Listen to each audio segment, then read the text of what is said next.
What's up, everybody? Happy Friday. Hope all you're having a great day so far.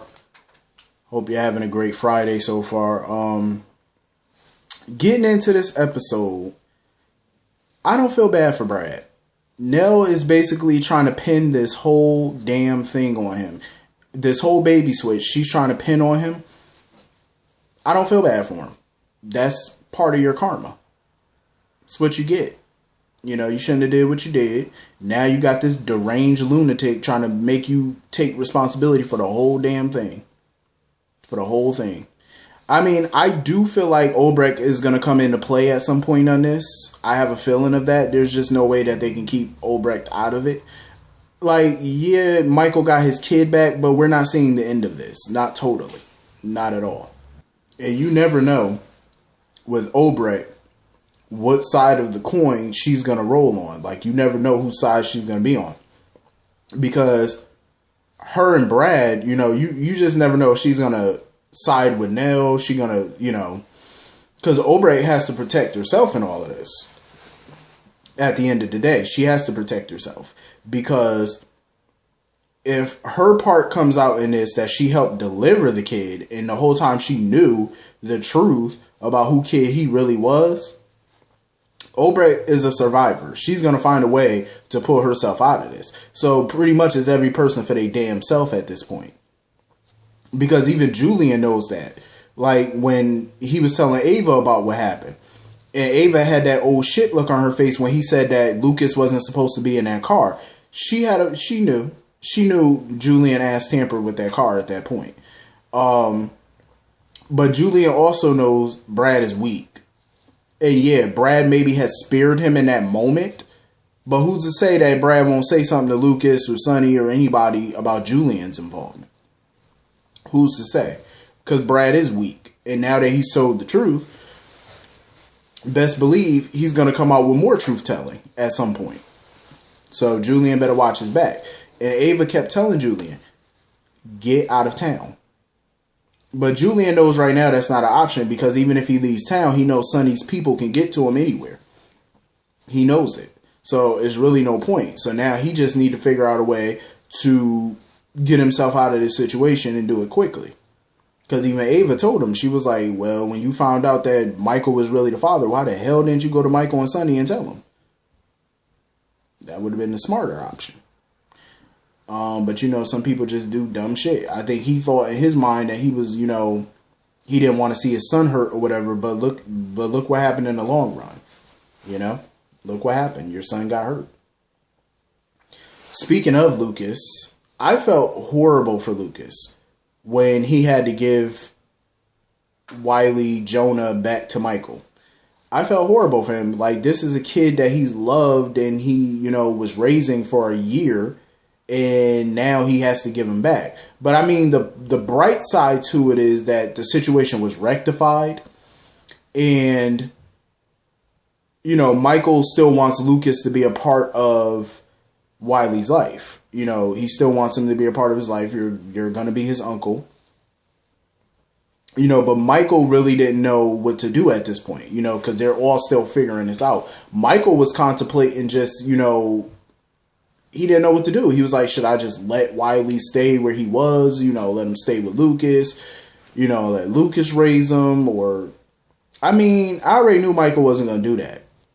Because he didn't want to hurt Lucas. You know, he already sees that Lucas is already hurt by all this. And he didn't want to, you know, make it worse by taking his son away from him. But at the same time, that's your kid, you know.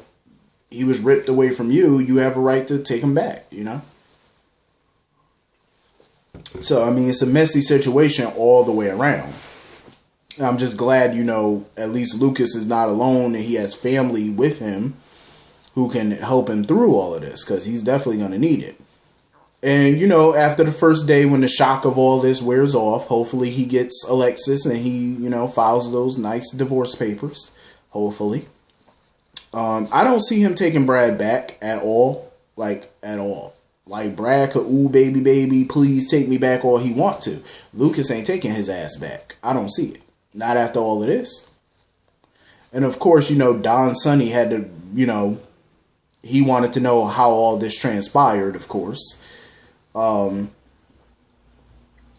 I mean, I just hope that everybody, gets the help that they need in the space that they need. Because I do feel like, Michael's going to need some help with Wiley and stuff. But hopefully Carly and Sonny are not overbearing and, telling Michael what he should do. And, oh, you should stay here for a little while with, the baby. We can help you. No. Not at all. Because you know how Carly and Sonny could be. They could be too much sometimes. But I'm glad that they're trying to be there for both Lucas and Michael. Because it's a sticky situation. It's just all the way messy. And Bobby, of course, she was pissed off, ready to kill Brad. And I don't blame her, all the destruction that he done caused with his stupid ass.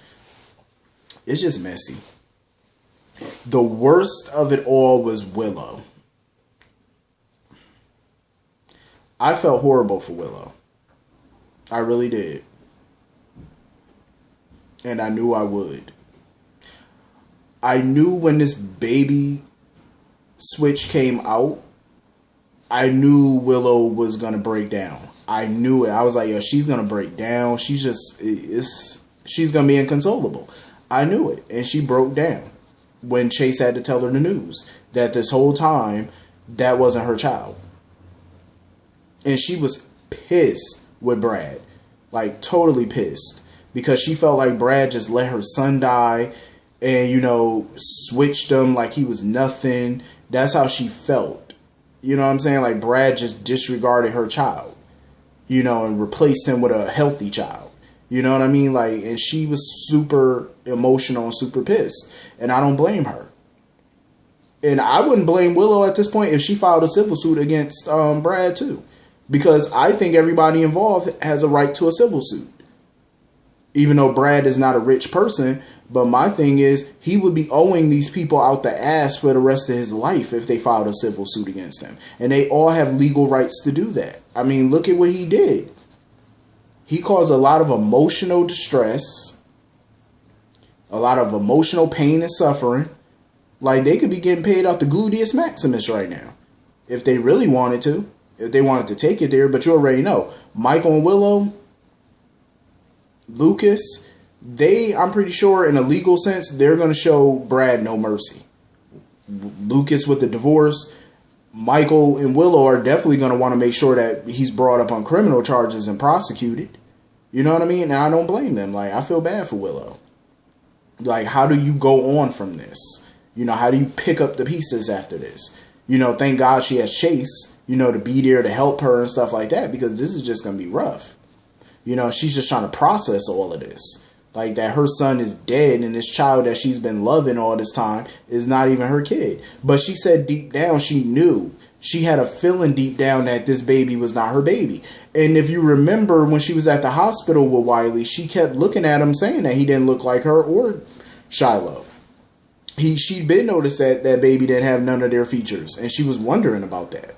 Maybe she thought that maybe he'd grow into his looks or something, or start looking more like one of them as he got older. She kind of brushed it to the side. But deep down, she knew. She had a feeling, and she admitted it. She had a feeling that he wasn't theirs. But I feel bad for her, man. You shouldn't have to go through that mess. All because of Brad's simple ass. So, hopefully Michael can pay off one of the guards, and him, Lucas, Willow, they could all go in there and just beat the hell out of Brad.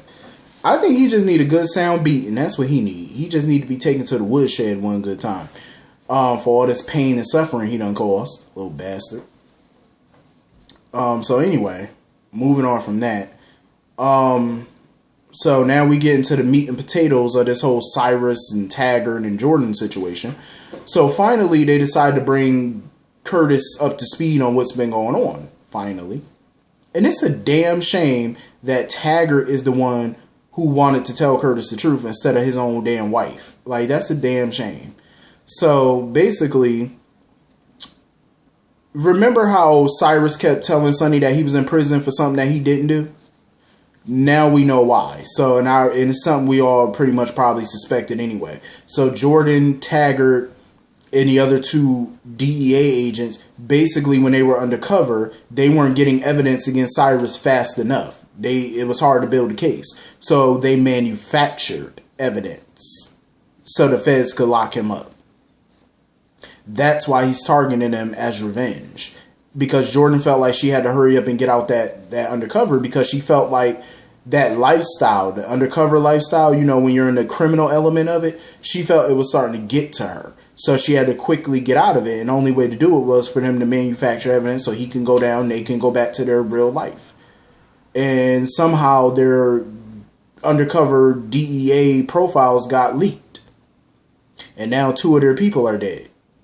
And Curtis is just like, yo, y'all are, like, Curtis is pissed because he feels like, why didn't you come to me about this before? Because I can protect you. And, you know, Taggart basically trying to let Curtis know, like, you know, Jordan was trying to do the same for you, trying to protect you. But that's the thing. If you got a crazy dude like Cyrus targeting you, obviously he's going to target family. I mean, he mentioned TJ. What makes you think he's not going to come after Curtis too? That's why she should have gave Curtis the heads up about what the hell was going on. So y'all could figure this out head on, you know? So now, Jordan her and Taggart got to figure out a way to shut Cyrus down. They better think of something, because if Sonny can't shut him down, then they damn sure better. Because 2 down, 2 to go. And you know Cyrus, he don't give a damn. He'll come after family. He don't give a damn. So Jordan better think quick about what her next move is going to be. And she better make sure her next move is her best one. Because if not, that's your ass. So anyway, I enjoyed this episode. I thought this episode was pretty cool.